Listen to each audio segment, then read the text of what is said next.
everyone, my name is Khansa Rajwa with student identity number 25109112200031. So today, me and my friends, we will present and talk about how social media shapes your mental health.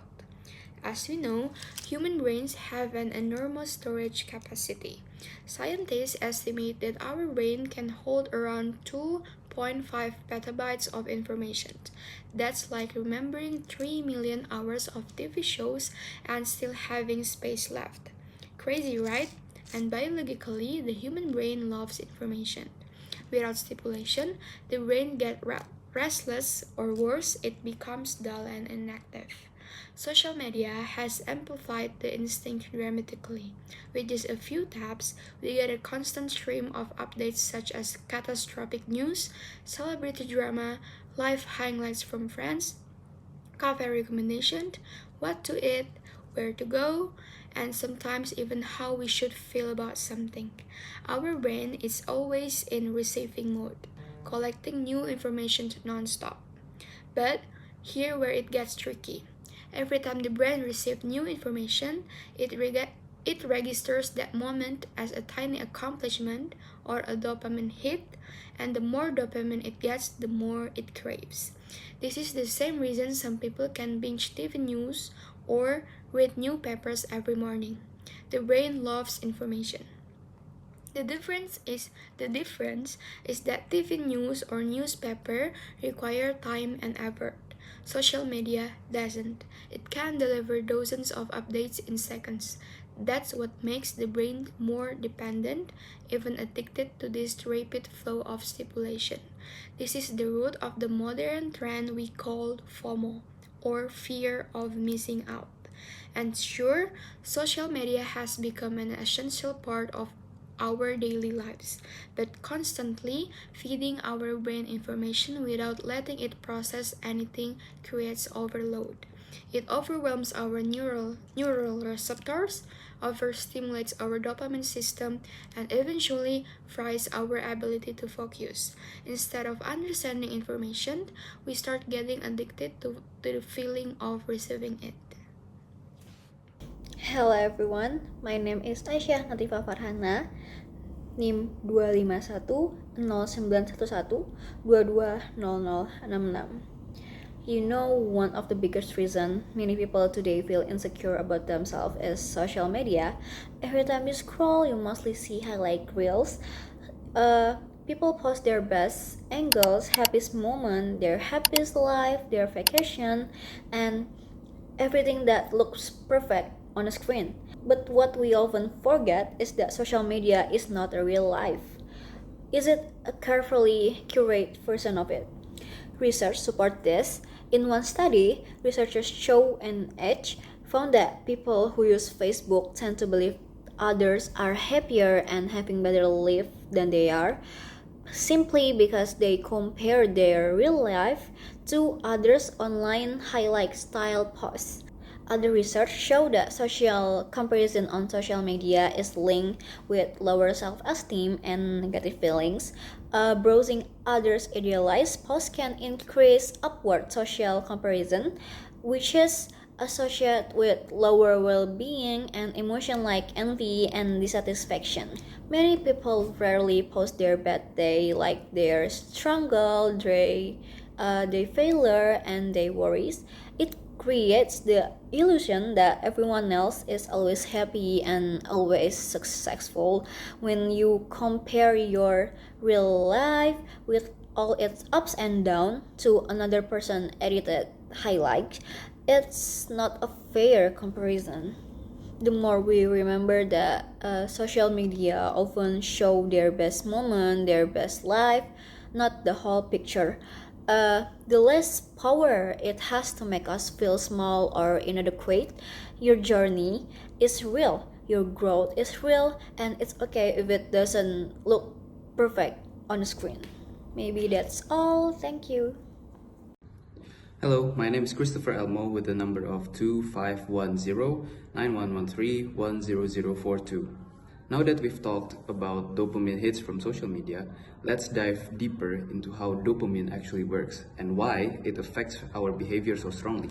Dopamine is often called the feel-good hormone, but more accurately, it's the brain's reward and motivation chemicals. Every time we accomplish something, our brain releases dopamine as a way of saying, nice, do that again. The interesting part is that the brain counts even the smallest action as an accomplishment. And one of the easiest, lowest effort actions we do every day is scrolling. Scrolling takes almost no energy, yet it gives us dopamine over and over again. That's why you can doom scroll hundreds of videos in just 30 minutes. Your brain is chasing those quick hits of dopamine. But here's the problem. Dopamine works on a baseline system. After every dopamine spike, the baseline rises a little, meaning your brain needs more stimulation the next time just to feel normal. This is why doing real tasks like studying, cleaning your room, or maybe writing an essay feels harder. Your brain is comparing those tasks with the instant dopamine you get from scrolling, and of course it chooses the easier reward. This process is what creates dopamine addiction. The brain becomes hooked on a low effort, high reward actions, and it causes productivity drops, motivation disappears, even the simplest responsibilities feel overwhelming. And this addiction doesn't just affect motivation, it also messes with your sleep. When we scroll at night, our dopamine levels spike again and again from every video, message, and notifications. Each stimulation tells the brain to wake up. That burst of dopamine blocks the release of melatonin, the hormone responsible for making you sleepy. Notifications make this even worse. A simple ping creates a small dopamine spike, pulling your brain back to alert mode right when it's supposed to be calming down. Eventually, scrolling before bed delays your natural sleep cycle, makes it harder to fall asleep, and lowers the overall quality of your rest. Thank you. Hello everyone. Before we move on to the next issue, please allow me to introduce myself. My name is Rafi Fahrezi and my student ID number is 25109112100049. And on this occasion, I will explain about cyberbullying and online toxicity. Another major issue that comes with social media is cyberbullying and online toxicity. The internet gives people a sense of anonymity and distance, two things that make it way too easy for someone to say things they would never dare to say in real life. Behind a screen, people feel invincible. They hide behind fake username, throw hateful comments, and tear others down without ever seeing the damage they cause. And the truth is, the online world can get extremely toxic. One negative comment can spread like a wildfire. A single post can turn into a space filled with insults, harassment, or bullying within minutes. For teenagers especially, this environment can be brutal.